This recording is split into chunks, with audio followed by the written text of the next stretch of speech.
De nouvelles recherches indiquent que le climat de la planète ne se dirige pas vers une augmentation de 2 degrés Celsius, mais plutôt de 6 degrés, ce qui menacerait sérieusement les conditions de vie sur la planète.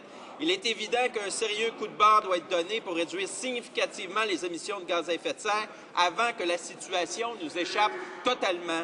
Est-ce que ces scénarios ne devraient pas convaincre le gouvernement d'agir de façon constructive à Copenhague plutôt que d'y jouer les rôles de saboteur, M. le Président? Le secrétaire parlementaire du ministre de l'Environnement.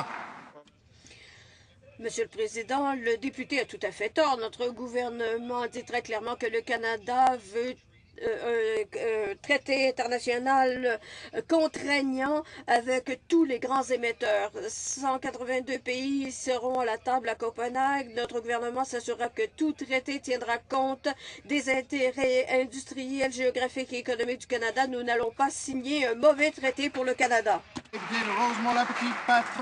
Monsieur le Président, le Bloc québécois présente justement une motion aujourd'hui qui réclame que d'ici 2020, on atteigne une diminution de 25 cible absolue des émissions de gaz à effet de serre par rapport au niveau de 1990.